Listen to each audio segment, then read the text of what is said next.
As a reminder, all participant lines will be in the listen-only mode, and there will be an opportunity for you to ask questions after the presentation concludes. Should you need assistance during the conference call, please signal an operator by pressing star then 0 on your touchtone phone. Please note that this conference is being recorded. I now hand the conference over to Mr. Kunal Shah from ICICI Securities Limited. Thank you, and over to you, sir. Thank you, Malika, and good morning everyone present on the call. This is Kunal Shah from ICICI Securities. So we have with us today Mr. Ramesh Iyer, Vice Chairman and Managing Director, Mr. Amit Raje, Full-time Director and Chief Operating Officer, Digital Finance Digital Business Unit, Mr. Vivek Karve, Chief Financial Officer of the company and Group Financial Services Sector, Mr. Rajnish Agarwal, Executive VP Operations, Mr. Dinesh Prajapati, Head Accounts, Treasury and Corporate Affairs, and Mr. Rajesh Vasudevan, Senior VP Accounts, along with other senior management team members on the call for Mahindra and Mahindra Financial Services to discuss their Q1 FY22 earnings. Over to you, sir. Everyone to the call, and good morning to all. So let me kind of first begin with what's happening in rural India, what's happening the market that we serve. Then I will deal with what has happened and why it has happened that way. And then, of course, the third section on where we see this going. So clearly, rural India went through one of its worst times ever in terms of the COVID hit situation.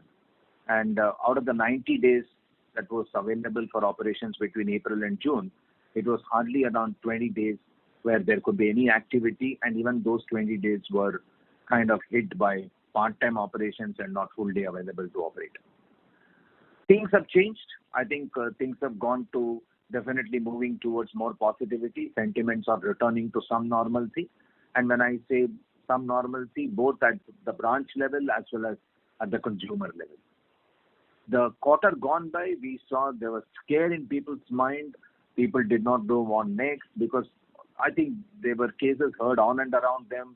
There were people whose families were impacted. In our own cases, we saw around 3,000 odd people who were impacted with COVID, and we lost lives of at least 60, 70 people in the process across the country. And therefore, there was all-round fear in people's mind, and the sentiments were very, very low. The dealerships were not open. The mandis were shut. The banks operated for limited hours, and absolutely no movement on the street. So all of this is what got rural to be in a very confused state of affairs. Amidst all of this, I think the harvest was good. The crop price was also decent and good. But they couldn't sell all their crop in May as mandis were shut. They started selling it in June. Some part cash flows did come in, and some part cash flows will come in July. If you look at the entire rural prosperity hinges around people movement and goods movement, and of course the infrastructure to commence and happen. In none of this front we saw any activity out there, and that's one cause of real pressure that had to be gone through. Has things changed from then to now? As I said, dealerships have opened, mandis are open, banks are operating, our branches are open. People are vaccinated at least for one dose, most of them. People have come back to work. Sentiments are returning to normalcy. People are able to travel and meet customers. Customers are able to come to branch. The footfall at the dealerships have gone up. The supply side is getting fixed. Inventory levels are good and decent. The OEMs are very, very bullish about how the market is likely to turn around during this period. And we also hear and see a lot of talks about infrastructure opening up in most of the states, because that's one area from where you'd see labor absorption happening, and therefore things are now all set to get into some positivity from here on. In my earlier call, we had also predicted that it will be post-September, that is the festival season onset, is where we would see a turnaround story. And with the government push on infrastructure and monsoon supporting the market, we believed that the 3 years from then on should be a good period, and we continue to hold our view. Yes, did we see such a steep pressure that we would go through in this quarter in the rural market? I think we definitely saw it when we had this call sometime week or of April. We had definitely this standing that the pressure points are mounting, but we had not anticipated that May would be a complete washout and June would take at least 15-20 days to bounce back. And that's one pressure that we had to go through for a fact. We have always taken this approach of partnering the customer in these difficult times and not taking any knee-jerk reaction to situations and scenarios. And we continue to stay with that approach of ours. We have not resorted to major repossessions, and even if we wanted to, possibly it may not have been very easily possible to do so in these circumstances. But nevertheless, our approach was not to be getting into major repossessions and build pressure unnecessarily on that front. We were not able to reach out to customer, meet them, talk to them, and only telephonic conversations were possible during those periods, and therefore we were trying and understanding what they are going through, and we're trying to reconcile to the scenario out there. If you look at restructuring, which was offered, which was announced by the regulator, and when we reached out to our customers, some of the thoughts that we heard from them were as follows. Many of them said that they would not want to commit themselves to a long-term restructuring and incur a very high interest burden, because they believed that they would bounce back in a very shorter cycle, and they would have preferred a moratorium-like scenario which was offered in the first round, is what they quoted. Some of them said, if we can pay you some money, please allow us some time and we would continue to keep making some payments, but do not want to resort into restructuring. So eventually the restructuring was taken by only some of those fleet operators who believed that they may need about 6 months to bounce back. Some of the taxi aggregators, the school bus operations, these are the people who then took to some restructuring because they need definitely a 6 months time to bounce back. Otherwise, many of them believe that in a month or two, there would be a return to some normalcy and their earnings would return to normal.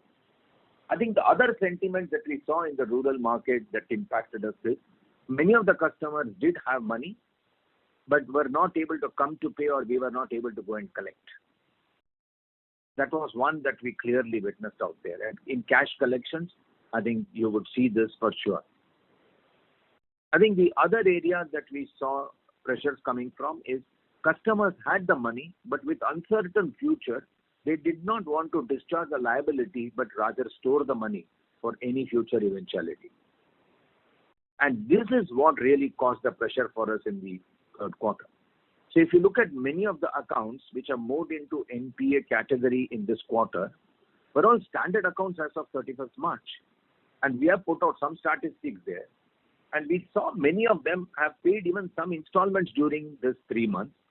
And there are a large number of accounts who have actually paid more than 50% of their loan already. So we don't see both of this bunch of accounts as someone to worry about as a credit issue, but they are purely an issue temporarily caused by the liquidity pressure faced by the customers in view of either their low earnings during this period, or if they had the liquidity not wanting to pay during this period. So we therefore believe that while they have to be categorized as NPA as required under regulatory norms, and classically, Reserve Bank even put out to say that this can be classified as normal account and not an NPA account, but the Ind AS accounting possibly doesn't allow that kind of a approach to be categorized something as stage 3 if they have not paid is necessary, and therefore we stuck to remain keeping them at stage 3 and making provisions against them. So I would like to very categorically emphasize here that as payment starts to come in, and we are seeing collection efficiency, and I'll deal with it in a minute, we believe as market conditions starts to improve and these consumers are able to get back to normalcy in operation. And when I say normalcy in operation, we don't expect them that they will get back to more than 100% like before. But even if they were to get back to 60-70% kind of a situation to start with, and over a period of time to get to full normalcy, we would see a lot of these accounts would move back to normal because they are all customers with good intention to earn and pay. As far as collection efficiencies are concerned, I would just draw reference to the moratorium period. Between April and August, when we had moratorium, and as you all know, we had a very large number of accounts which went into moratorium. Post-moratorium, between September to March, we saw very good collections from that market as the vehicles were put to use, tractors were put to use, and we saw recovery happening in a very normal manner. We did believe that the year, if the pandemic too had not hit, we would have seen substantial reversal even from that position and would have possibly gone to the 2019 kind of a scenario was the forecast with which we were working. But unfortunately, the second wave hit it very, very hard. As we move along, we saw April, May, June. April, we had 10-12 days of working, but the lockdowns had started to happen in states like Maharashtra. Some kind of a curfew type situations were announced. People movement were restricted and all of that started happening. So we did see April collections somewhere around 70-odd%. May was a washout from an overall activity perspective. It was a total lockdown situation and the collection efficiencies were around 60-odd%. But come June, I think the collection efficiency substantially improved, even though first 10 days of June was a drag. Post whatever happened, things started to improve. And if we were to consider including the restructured contracts, the collection efficiency went highest to 105%. But if that was to be knocked off, we were upward of 90-odd% by pure collections, which was a direct reflection of the customer intention to come and pay, our ability to go and collect, customer using bank transfers, all kinds of formats were used, and clearly the collection efficiency started to improve. So going there, I very strongly believe, and that's our conviction as a team, and we talk to people across the country, is between July to March, you would see substantial reversal to whatever has been built during this period. At least the contracts which have been built into NPA between April and June will reflect a reversal situation as we move to the next 9 months. And as we all know, that the second half of rural is always a good second half.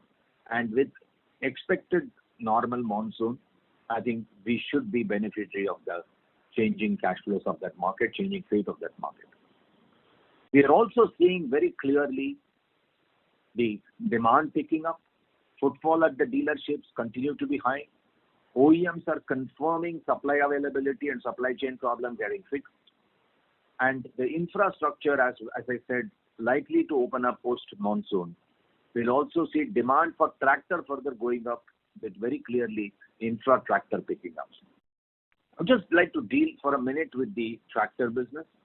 There's been this questions about if the industry is growing, why is Mahindra Finance not growing in the tractor business? A tractor business is split into two parts, agri-based tractor and haulage tractors.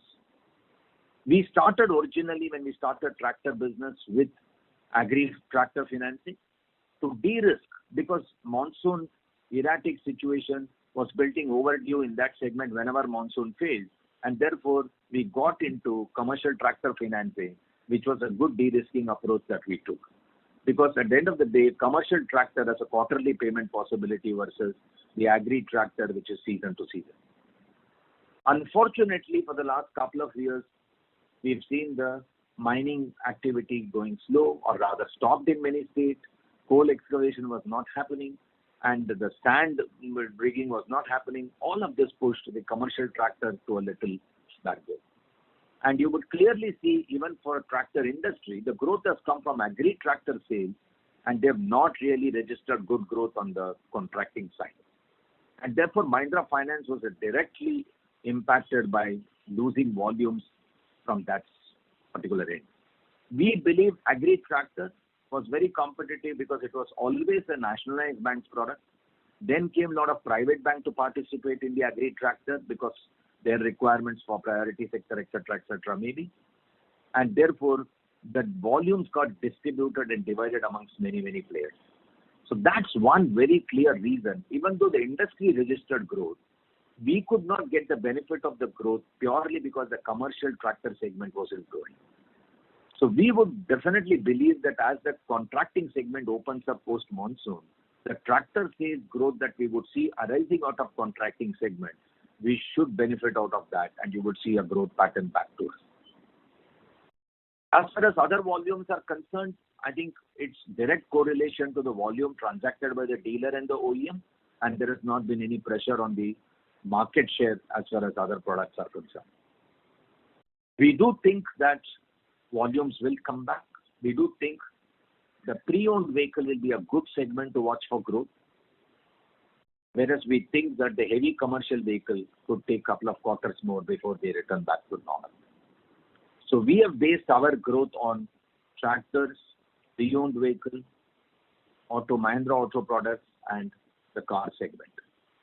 But within the car segment, we are conscious of the fact that the taxi aggregator segment, the tourist segment, and the school bus operating segment, which buys the Omni van kind of a vehicle, may take some more time, because that's not an activity which commences to happen. And even if they were to begin, let's say sometime from October, where we hear schools could start, where we hear the tourism will open up, etc., etc.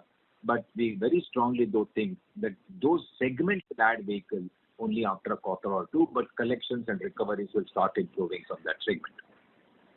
My last comment would be, we work with various segments of these customers across the geography who are providing services to certain fundamental industries. And those fundamental industries are farming, contracting, trading, the education industry, the tourism, and all of this, which collectively means we are participating in goods and people movement kind of an industry. And which is where our segment of customers participate. And while rural generally believed to be doing well on the consumption side, but if you dive deep and look at these segments, I think these segments have gone through tremendous pressure in the last year or two, and the last quarter was anything except for them, and which is where the pressure was built on us. These segments improving and returning back to normal? Yes, of course, with the caveat that we do hope and believe that definitely there will be not a third wave which is of such a sharp intensity that we saw the second wave. We all think and pray that the third wave doesn't come in, and even if it had to, it is not as severe. But we are conscious that we have to be kind of prepared with some of that type. But we still think there is a lot of possibility around in the market. And what we have built as an NPA during this particular quarter is something which we very strongly think are reversible NPAs, and they are not credit cost NPAs or a credit-based NPAs. So we would see a reversal of that happen. And our whole approach is to first come back to the last March level as we progress along from here, and therefore get the benefit of reversals that we can over this period before we can even talk of further improvements going over there. So far as the margins are concerned, I don't think we are still under any pressure of our lending rate pressures, and our borrowing cost is one of the best. And given that, our net interest margins are being held up. You would have seen a dent in our net interest margin, but they come from because of the reversals of income that happen because of the provisions that we make or the NPAs that we have, as well as we carry a high level of chest for any future eventuality to be met, and therefore the yields around that are under pressure, obviously, and those two add up to a little dip to our net interest margin. But as otherwise, on an overall book basis, I would think that there would be a marginal dip to our yield of about maybe 15-20 basis points, but that would have also been caused by some kind of a product mix change, but not otherwise. So clearly, we can hold on to our NIMs, and our borrowing cost, as I said, is one of the best, and there is no pressure on the lending rate side. We do believe the volumes will come back to normal, and you'll see a growth pattern back to us. We are not overly convinced that in this quarter, if we had a growth of 40% over first quarter of last year, we are non-comparable per se. But post-September, we would see absolute disbursement growth, and that should lead to the growth story and the AUM growth coming back. And as I said, correction of NPA from where it is with a better collection efficiency over the next 9 months should help us get our quality as well addressed pretty well. So overall, I would think that while we've gone through one of its worst time in the 27 years we have run this business, this was one of our worst quarters. But I would still think that what has been built in this quarter over March is purely temporary in nature, and that would come back. And if I have to draw any reference point, there are 2 reference points or 3 reference points I can join. One is the meltdown time. The NPA had zoomed, but those days I think NPA was 150 days, and therefore it had not reached a 15% level. But on a 150-day basis, we did see it go up to maybe 8-9% types, but it slipped off, come back very, very fast in 2-3 quarters. The demonetization time, I think it went up to 14-15% type numbers, and then started reversing as the market conditions settled down. Even if we were to take the third reference point of the moratorium time, if the moratorium was not to be available, I think we would have reached this kind of a level of NPA even in that period. But then very clearly, between October and March, as market conditions improved, we saw substantial collection and reversal happen. And we are very confident that at least from this 15% level to come back to an 8% type level should not be very difficult if market conditions open up and the reversals would begin to happen. I think with those kind of remarks and, on the liability side, we are pretty comfortable. We have sufficient funds to meet any eventuality. On our capital adequacy, we are doing extremely well. We don't have a pressure on the capital adequacy. Our relationship with OEMs, with dealers are pretty good, and we have had several dealer meets and we have several OEM meets, and everyone is confirming to us about the return of growth for them and therefore a return of growth for us jointly with them.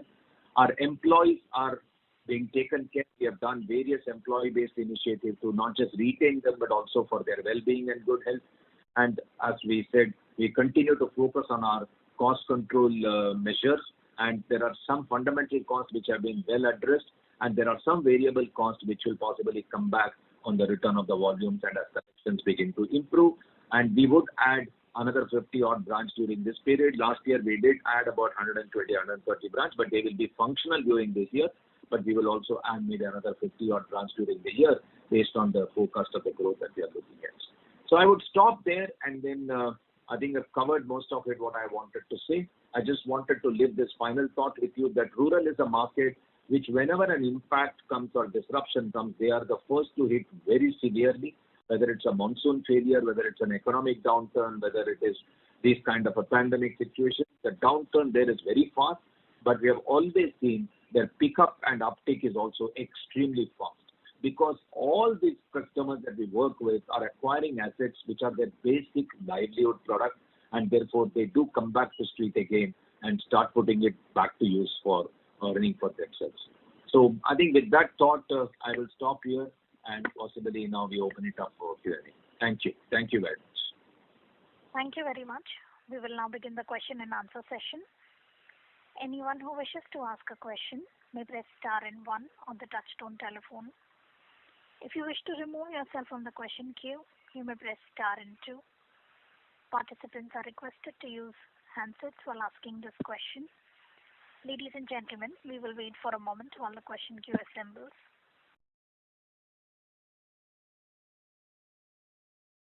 The first question is from the line of Aras Sangai from VT Capital. Please go ahead.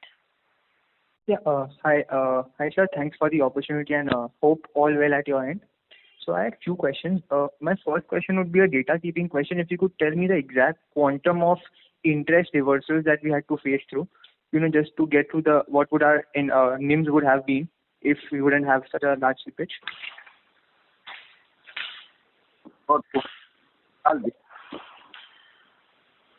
Hello. Yeah, Dinesh, somebody want to answer? I thought it's too high. Yeah, I will come in here, sir. This is Vivek Karve. We had about 200 odd crore of interest reversal during the quarter. All right. Okay, sir. Right. So, sir, my second question is again on the provisioning front. So, since we had a large slippage, I just wanted to understand what kind of ECL do we project? Because I remember we used to have a 35-40% kind of PCR that we used to maintain pre-COVID. And now because of our overlay provisions, we are maintaining a 55%, 56% kind of PCR. So what is the thought process on making a 50% kind of PCR on the additional slippages that we have encountered this quarter? No, so if you kind of look at, I outlined few segments which are causing the pressure for us. And it's a very serious management decision to say that it's nothing wrong if we were to carry a higher provision for those segments.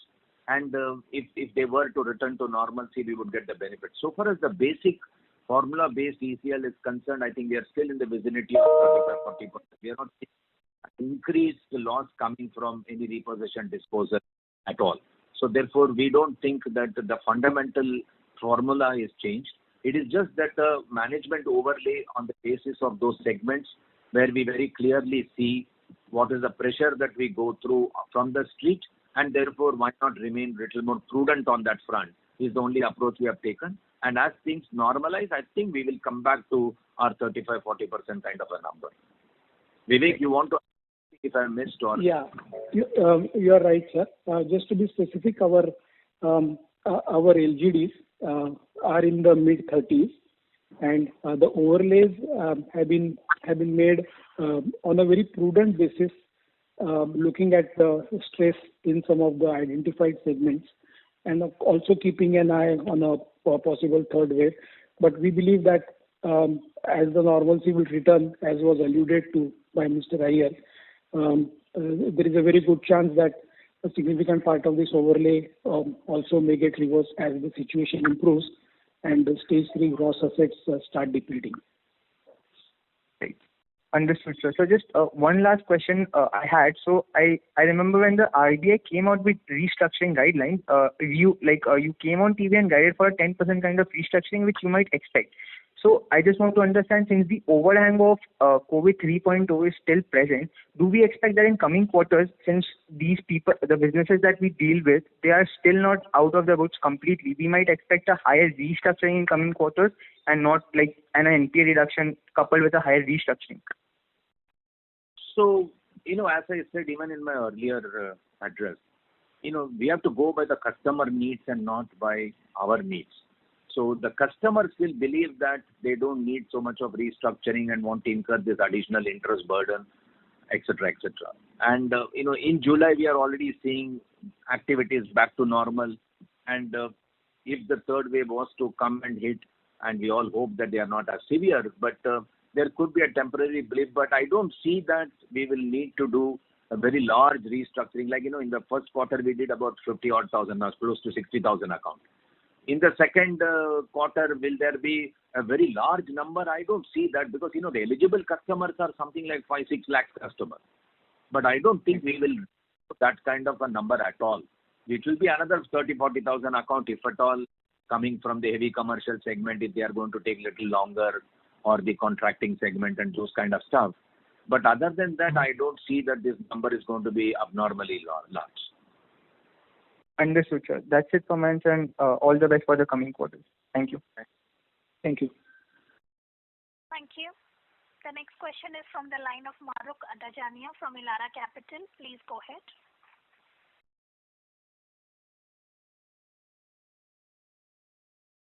The line for the current participant is disconnected. The next question is from the line of Karthik Chillappa from Buena Vista Fund Management. Please go ahead. Mr. Karthik Chillappa, your line is unmuted. Please go ahead with your question.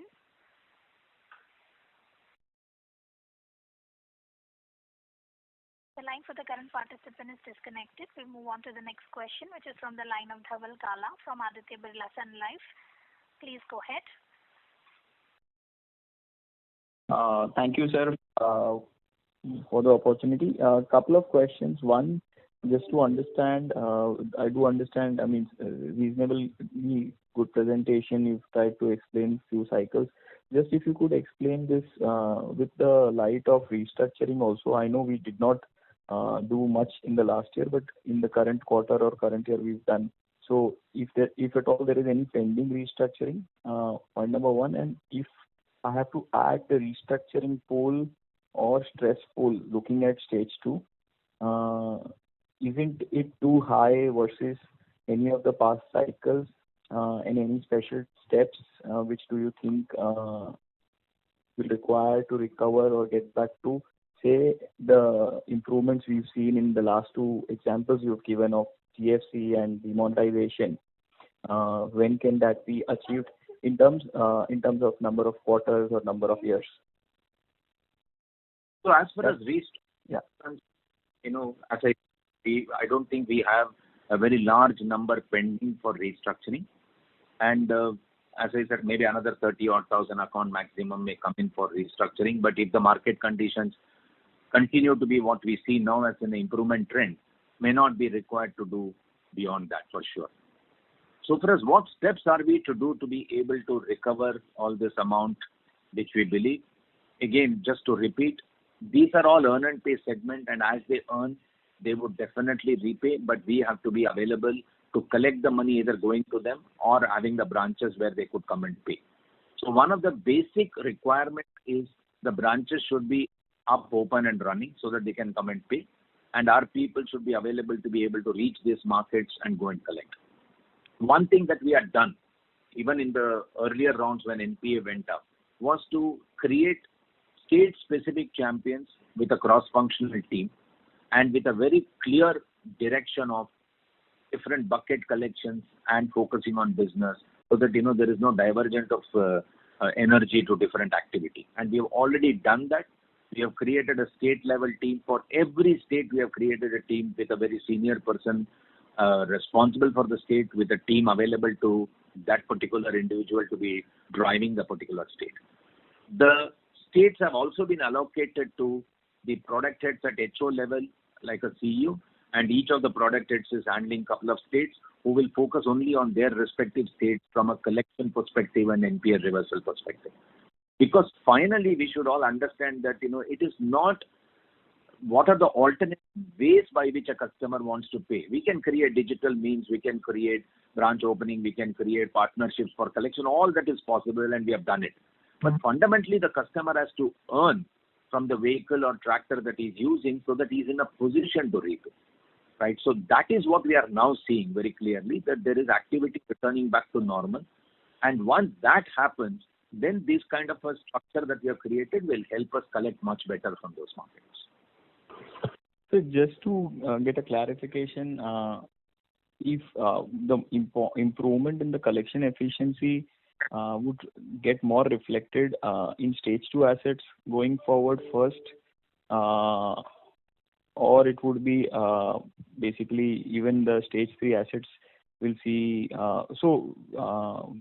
If at all, how would you look at it?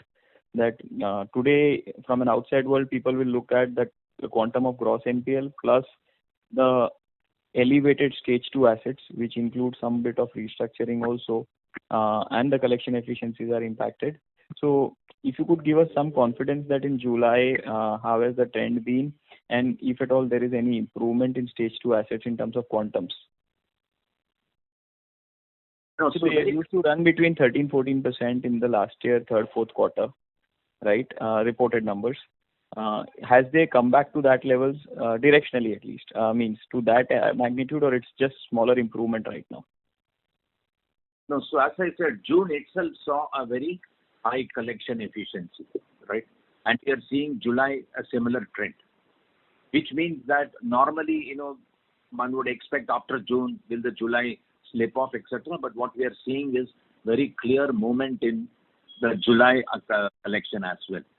So our confidence is that this collection will fit both stage 2 and stage 3. Just to give you a little more perspective on the stage 2, right? While we had about 400,000 accounts in stage 2, we have seen part payment in more than 85,000 accounts received during the third quarter itself while they couldn't move from that stage. And similarly, another 234,000 accounts, we saw movement in that account. So we very strongly think that at least out of this 4 lakh, more than 3 lakh accounts have shown movement of repayment, and those will definitely roll back to an extent, and some of them possibly may stay but won't build and go forward. Similarly, on the stage 3, as I explained, there was sufficient movement in account. So if these two are seen together, I think very strongly that there would be reversal happening in both the things. But one thing we should note is when stage 3 reverses, it could come to stage 2, may not go to stage 1 or 0. So to that extent, there will be some built-up in stage 2 happening. But even from stage 2, some things will roll back. So please read it in a totality to say that when the overall cash flow of the market improves, you would see reversal of provision happening from stage 3. You will see forward flow getting arrested, and that's the reason we believe the gross NPA numbers will start climbing down. And we very clearly see rollback from stage 2 happening, and our stage 1, which normally used to be between 0 and 1, I think used to be some 13 odd percent. Possibly we will go back to those numbers in the next couple of quarters. Will all this happen in this quarter? The clear answer is no. They may not happen in one quarter. But will we start seeing trends of reversal, and definitely we will arrest the way forward? I think I'm very confident to say that the way forward would be arrested, the trends of reversal would be seen, and then the next 2 quarters would definitely give us the opportunity to reverse it much better.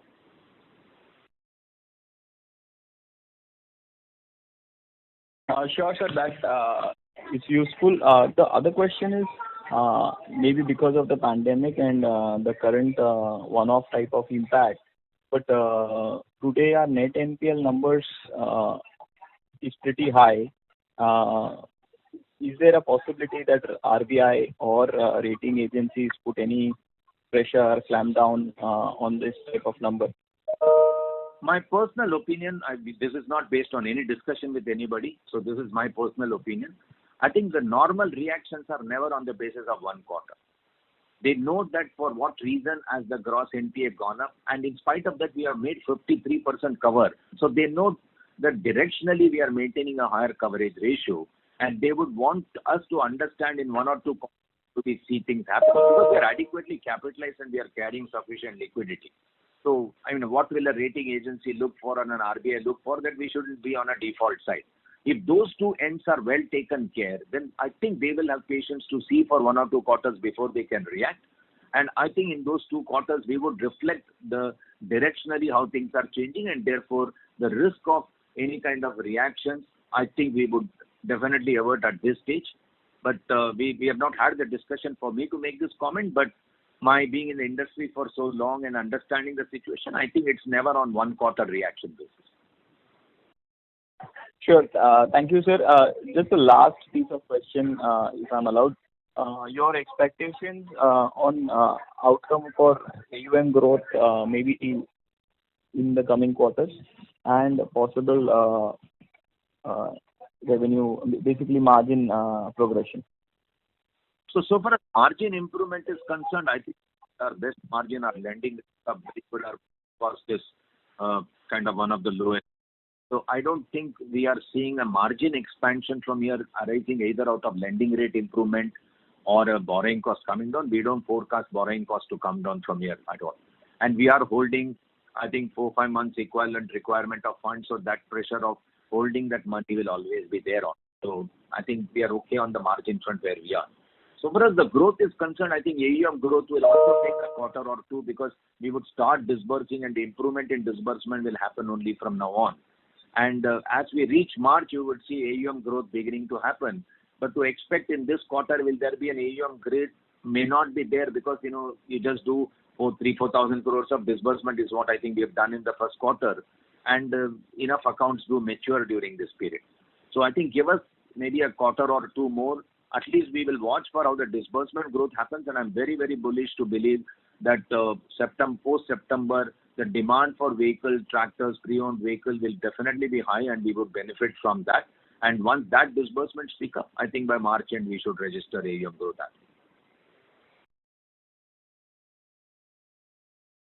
Thank you. Ladies and gentlemen, please limit your questions to 2 per participant. Should you have a follow-up question, would request you to rejoin the queue. The next question is from the line of Mahrukh Adajania from Elara Capital. Please go ahead. Yeah, hi, sir. So, just a couple of questions that you've given a table on what percentage of NPLs and what percentage of stage 2 are in the recoverable bucket in terms of either part payments or less than 50% of outstanding. So what will be the mode of resolution or upgrades to these accounts? I mean, are you confident that they pay back, or there'll be a one-time settlement, or there'll be recovery, repossession? I mean, what will be the mode? Is it just an upgrade on payback because things have opened up? Yeah. This is purely collection. What we have reflected there as solvable are solvable through collection. Got it. And what is the write-off number for the quarter? I think very, very low. I don't Yeah. exactly. So I come in here. So about all put together, that is bad debts plus repossession losses put together is close to about 300 crore. Got it. And sir, the other thing is that net NPAs at 4% is a given now, right? By the end of the year, not necessarily in the first 3 quarters, but by the end of the year, we should have net NPAs at 4%. That will be our endeavor, and we hope that the gross NPA comes down to make it net 4 and we don't have to make additional provision. Okay, but any target by through which I mean for gross NPAs by the end of the year? I think given where we are, and as I said, corrections would take 2-3 quarters for all of this to reverse clearly. At least our first target would be to reach definitely a March level, so that we don't have a provision burden for the year if we reach last March level. Okay, sir. Thank you. Thanks a lot. What we meant was the gross NPA, and given the provision coverage, we will naturally reach the net NPA.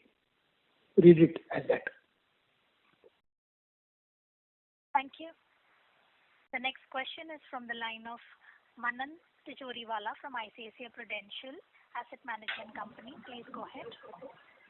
Hi sir, I have a couple of questions. So as we are constrained in disbursements, so is this primarily due to stricter underwriting norms, or are you guiding growth only post H1 of this year?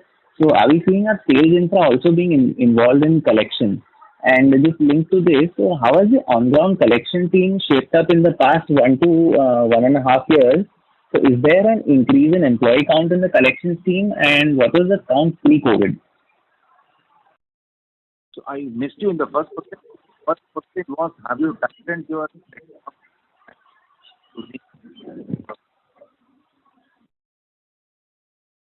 Sorry, I think... hello? What's your first question? Have you tightened up the norms? Are we losing volume? So my question is, sir, so we are constrained in disbursement, so this is primarily due to stricter underwriting, or are we guiding growth post H1 because sales infra is also helping us with collections? No, the total volume of the market. So it is not that we have tightened and there is no volume available and everybody is diverted to collection. No such steep actions taken. But clearly, overall volume of the market was low last 1.5 years. I mean, if you see, Mahindras have not been able to sufficiently supply vehicles. There has been a constraint. Maruti volumes were low from availability perspective. So tractor was one number which was growing, and I right at the beginning explained about the tractor in the agri was growing and not in the contracting segment. And even in the pre-owned vehicles with low repossessions by all the banks and finance companies, the supply side on the repossessed vehicles were also very, very low, leading to low second-hand vehicle financing. So definitely some norms would have been tightened during this period to ensure to adjust to the current scenario. But largely the volume shrinkage is caused by low volumes transacted by the industry overall. So it's not that everyone is diverted to collections and things like that. We have sufficient people on the collection front. We have sufficient people handling the business team collection. So there is no dearth there. We have added people. You asked a question, how many people have we added? I think we did add 1,000 odd people during last year to augment the collection efforts. But again, I want to repeat myself. The lack of collection or increase in an NPA will not ever be out of lack of efforts from the team side or lack of alternate methods provided to customer to repay, etc., etc. The fundamental pressure on recovery comes from customers' inability to earn sufficiently during the month to be able to discharge their liability. And therefore, we are not short of branches, short of people, or short of methods. And there are a lot of in-house training program by senior team which happens to the field executives. There are a lot of MIS mechanisms by which the team is guided. There are a lot of communication that happens with the team, and there are supervisory methods by which review takes place. So I don't think there is anything lacking on the front of people's capability, number of people available, deeper penetration through our branch network, as well as technology support and partnership approaches. We are just waiting, and the market conditions improve. We would see benefit of all this flow towards us.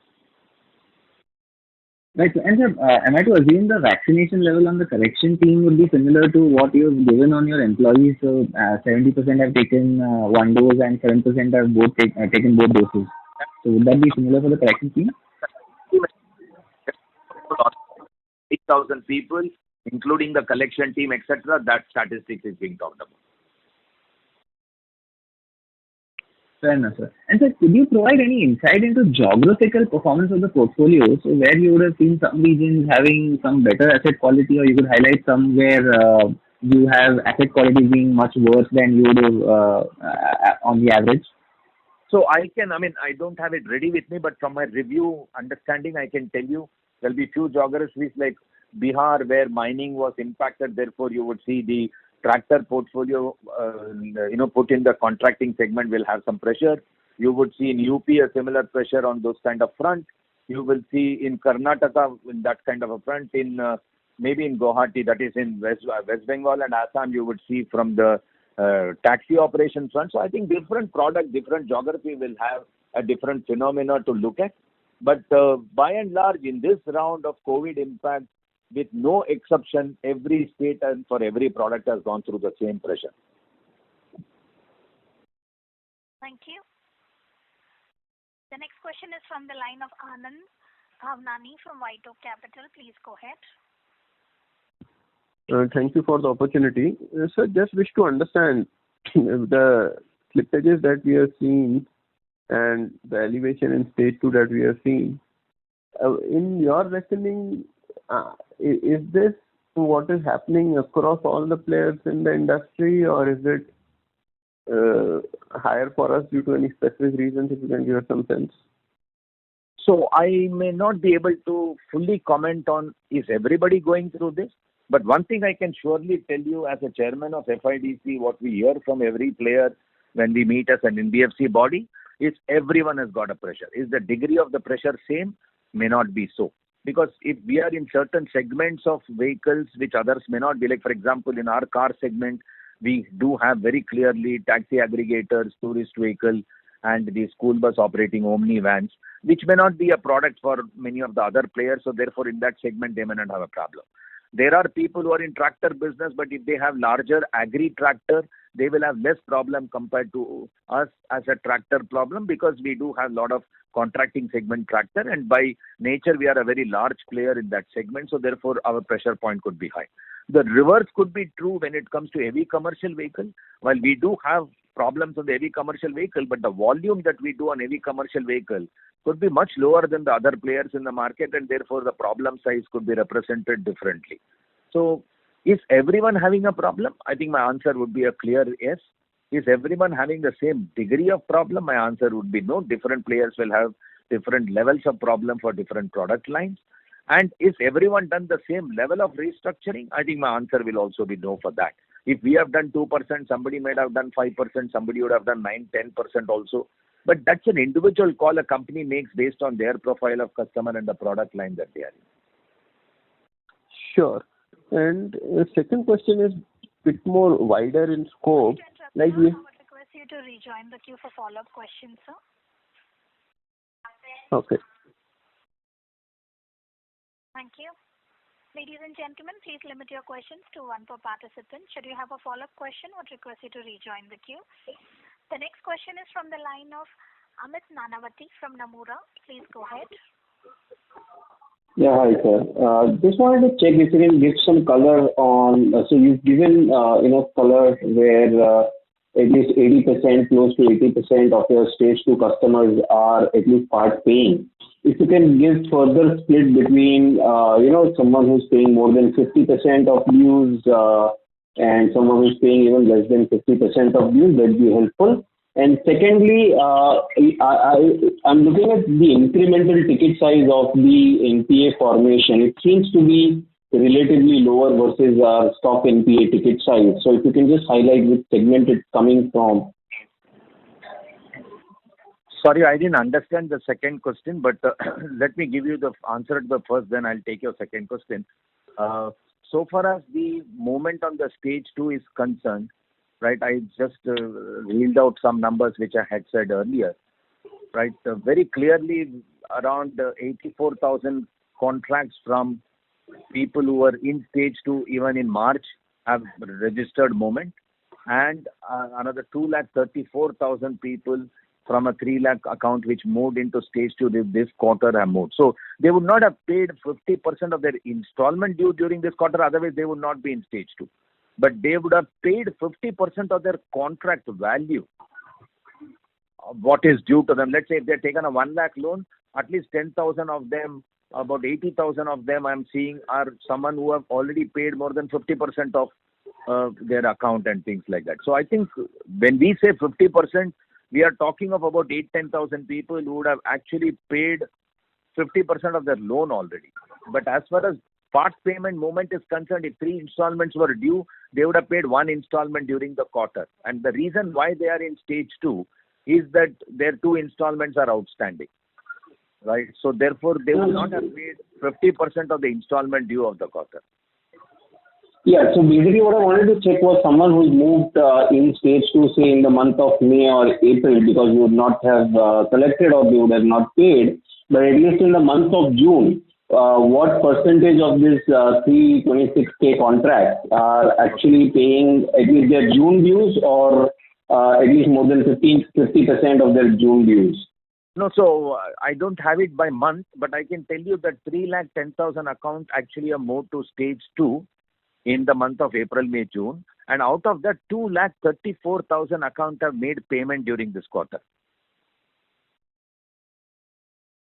Thank you.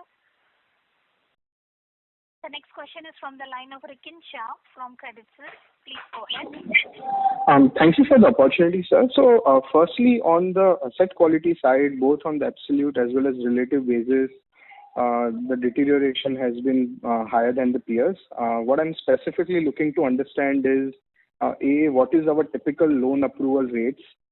B, what is the proportion of new to credit customers for us? And C, I heard that we have set up bucket-wise collection teams, but before that, did we not have a soft bucket and hard bucket collection team, because the stage 2 loans have also doubled from the steady state normal levels? So that's the first one. And second one, just wanted to understand when you say that 80 to 90% of contracts could see reversals, those will be from the stage 3 and 2 kind of movement basis, right? Not on the P&L credit cost, because even during the demon, we never had the net write-backs in the provision terms. So we always had some kind of credit cost in the subsequent quarters as well. I'm not sure of the last part that you're saying, because at least from this accounts, if they reverse back, you will get a credit back. But obviously, there will be some new accounts coming in, and there will be some additional provisions, if at all required to be made, will be made. But as far as the buckets are concerned, we always had, for the last 5-6 years, we created this bucket approach of soft bucket, hard bucket, and NPC bucket. My clarification was, someone asked a question about, how is the focus on collection and what are we doing? Do we have sufficient team, etc., etc.? And that answer to that was, we already have a bucket-wise team, and then we have sufficient people in the team who are being trained for handling those situations better.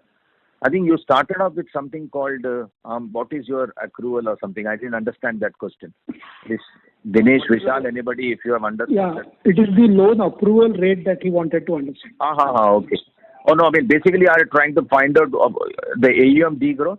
Is that your question dealing? So, no. So actually, I'm trying to understand if, say, for example, 100 borrowers are coming to you for a loan, what is the typical rejection rate that we have, and how much do we approve? Onboarding is how much? Yes. So there are 2 types of onboarding. One is before we take them even into our system and call it as an inquiry, there is a rejection that takes place, and that percentage is very, very high. But once they have moved into our system, after the initial scanning is done by the field executive and the local team, then the rejection is by a systemic approach of various parameters, and there the approval rate could be upward of 80%, 85%. Because they are the scanned customers who have met most of the criteria, but may be rejected because they are asking for a low rate, or they are not willing to give a guarantor, or they are suddenly asking for a higher LTV, those kind of things. But by a profile of a customer's credit acceptability, that rate will be very high rejection before they move into our system for approval. Thank you. The next question is from the line of Vivek Ramakrishnan from DSP Mutual Fund. Please go ahead. Sir, good afternoon. I have two questions. The first one is on the broader rural economy. We heard that there's a lot of state government spending which is happening in the rural economy, and like for example for tippers and such construction equipment, demand has actually been very robust, and the contractors are getting paid. So wanted to know your view about that, as well as rural incomes per se, because there's been a lot of migration away from cities, and so there's one chunk of income which they used to get which has been lost, and whether that is affecting the rural economy. And the second question is regarding the collection efficiency. I think you mentioned some number for July. I'm wondering whether I missed it, so please do let us know collection efficiency for July. Thank you. So let me clarify to you, I didn't put a number for July. I just said that the July collection efficiency continued to be as robust as what we saw in June. And put out a number, but you will see a very robust number and when I'm comparing it to June. So far as the rural economy is concerned, yes, we also have a similar view that not all states, but we are seeing signs of local spend happening at different state levels and going to absorb a lot of construction equipment tippers. And if you recall my comment that I made earlier, in a couple of months, you would also start seeing demand for contracting tractors, which are, used for haulage. It's likely to pick up in the same direction, and we do definitely see those trends out there. So far as the labor movement is concerned, yes, you're right. A lot of people who otherwise used to be engaged in various midtown cities, semi-urban markets, etc., and having some parallel income and remit them to rural has kind of slowed down for sure. And that's one of the reasons why the consumption also declined. But I think those are very temporary phases. I don't believe a large population will continue to remain only in. As the open up in different cities, some come back to the cities for their earning. So temporarily, is there a pressure? The answer is clear, yes. But will it be a permanent dent or a shift in the fundamentals of rural economy? My answer is no. So thank you, sir, and good luck. Thank you. The next question is from the line of Anita from HSBC Asset Management Company. Please go ahead. Yeah, thanks for the opportunity. My question here is that on the collection efficiency front, I mean, you have reported June to be almost 90% collection efficiency, and if I compare the numbers with previous year similar numbers, they are much better. So in that sense, I'm just trying to understand as to why was the need to create such high provisions and such high provisioning cost in one quarter, because if you're seeing the visibility that similar to last year things are going to get better, what was really the driver to actually create such high provision costs after taking significant write-offs and provisioning? Even last year you have done similar much higher numbers. Okay, so one is last year's first quarter comparison to this year's first quarter from an efficiency perspective could be slightly misleading, because last year first quarter was with moratorium. So therefore the demand itself was low, and therefore the collection looked back to low.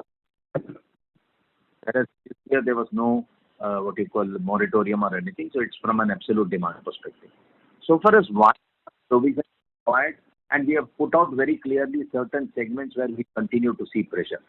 This is anybody's guess, right? It didn't make sufficient provision, and if our gross NPA was this high, somebody would have said, "Oh, why aren't you making sufficient provision and you're carrying such a high net NPA?" When we make a higher provision, obviously, yes, this question also comes to us, was there a need to do? We as a management have taken a very conscious call, and we said that if there are some segments which are going through pressure, there's nothing wrong prudently making. Of course, this is a provision and it is not a write-off for us to it's gone out of our hands. Right? Therefore, if it shows a loss for a quarter because we have made such high provision, it's fair and fine with us, but it will get reversed, as I have been explaining all through, that when things get to normal. Yes, if you have taken a write-off of this value, then you're right. If things are going normal, why do you want to take a write-off? These are just provisions made, and under the Ind AS accounting, there is this judgment to be exercised and to look at how the market conditions are and make this provision and get the benefit of reversal if it was to happen. So I think you must leave it at that, to say that it's a cautious call by the management prudently making this provision, And we are confident that in the next 3 quarters, you will see benefit of this flow back. All right. Okay. Thank you. Thank you. The next question is from the line of Nischint Chawathe from Kotak Securities. Please go ahead. Yeah, hi. Am I audible? Yeah, Nish. Sure. How far do you think are we from pre-COVID level as far as collections are concerned from the non-delinquent loans? I mean the non-stage 3 loans.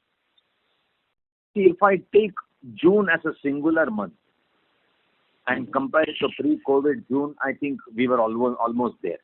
Because normally June we get 95-96% collection, sometimes slightly more maybe, but I would think that June was a very good representation. And without putting out a number, I can tell you July almost represents that. So I would think that the pre-COVID collection efficiency at least is seen in this month. And we saw it also post-moratorium, like last March, if I'm not wrong, we had 107 or some number, 107 or 109% efficiency. And that was as good as pre-COVID number. So the fun of this market is when it dips, as I told you, it dips sharply. But even when it bounces back with speed. So therefore, to compare it to pre-COVID, certain months are like pre-COVID and certain months are disastrously. Like for example, if I have to take May collection efficiency, that was never been our situation of collecting so low ever. And the market was that bad. So I think, Nischint, it's a very difficult balance to say, okay, is all 12 months come back like before pre-COVID? My answer is still no. Maybe we are another 3-4 quarters away. If there is no third wave, I think from the third quarter we will start seeing generally we are like pre-COVID times. But if we take a specific month, there are certain months like pre-COVID, certain months worse than ever. Any conversations on interest rates going down on the asset side? My view at least is that it will not go down from here because there is some which show that, but maybe Vivek and Dinesh are better judge for that. But yeah. So I'll come in here. Nischint, if your question was more on the lending rates, I think that I thought you asked on the asset side. Oh, you said asset side?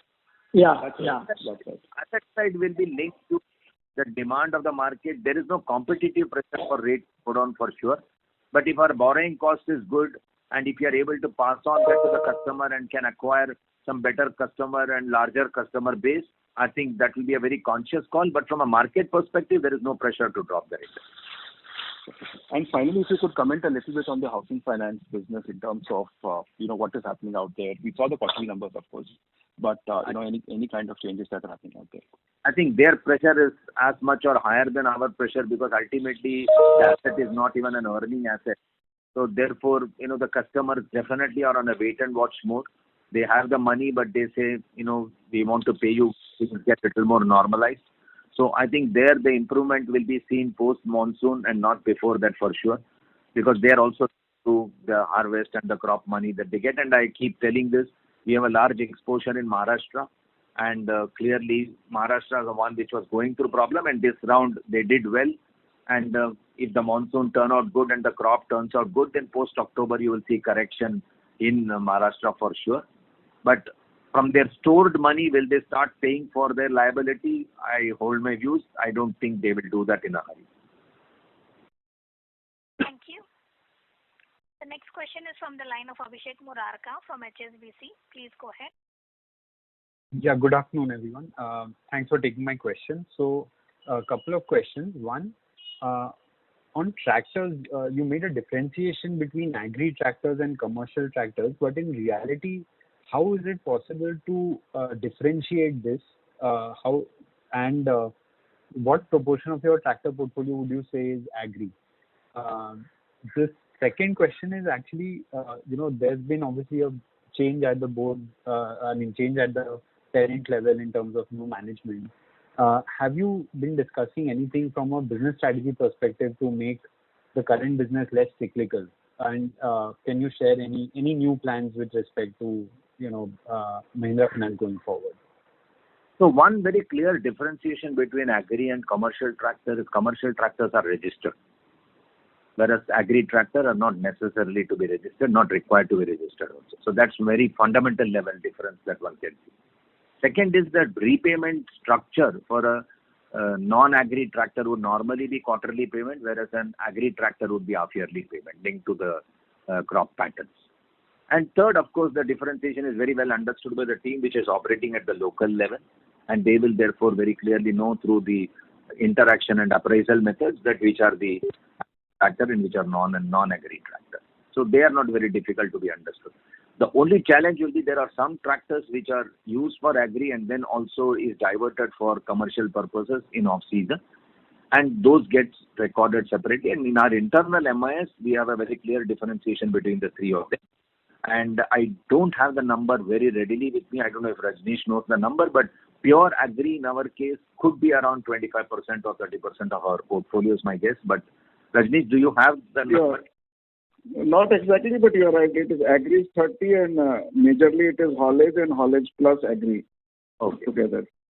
On breakup. Now, as far as coming to corporate is concerned, Anish is the group CEO and then he's also chairman of Mahindra Finance. So, first of all, there is a lot of synergy and understanding of the group's expectation and what the group thinks about it, etc., etc. Have we had any plans of new business model, new fundamental change, etc.? You must have all read and seen. One of the biggest introduction is the digital FinCo. So we have created a separate vertical within Mahindra Finance and we run it like a company internally while it's just a SBU within us, is on the digital finance side, where we have Mr. Amit Raje, who is also in this call. He's the CEO for the business. He's in the board as well. And he's got a team under him, which is end-to-end team provided for technology, for partnership, for HR, for processes, for customer-facing, product acquisition, all kinds of stuff. And that is one business that we believe will be a good addition and a de-risking and a game changer internally to a larger extent. And he will use the physical support that's required for that business from Mahindra Finance. And the Mahindra Finance core team will take the digital support that we require from that business. So in a way, it helps Mahindra Finance core business digitize through that. And he gets the physical help from us. So in a way, it's a physical business. We've also kind of put in a team which is focusing on the data side of it.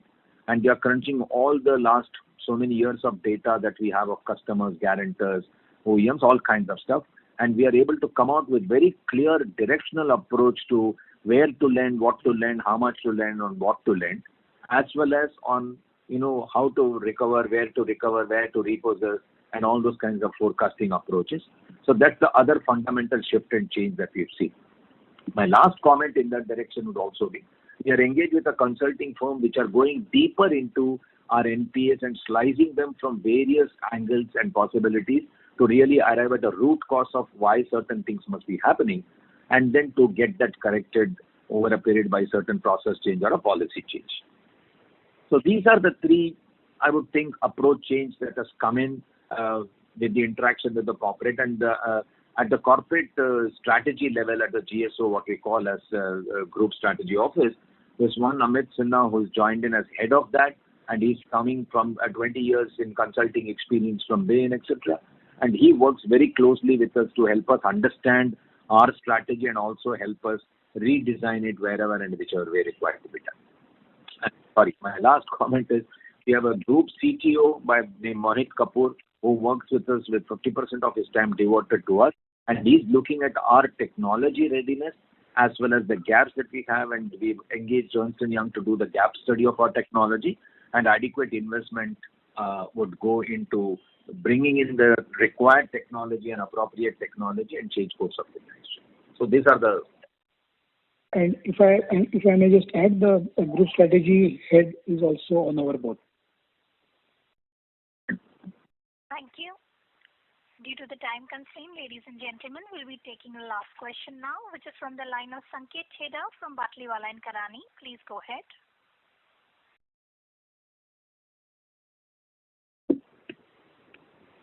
Hello. Yes, sir, you may go ahead. Am I audible? Yeah.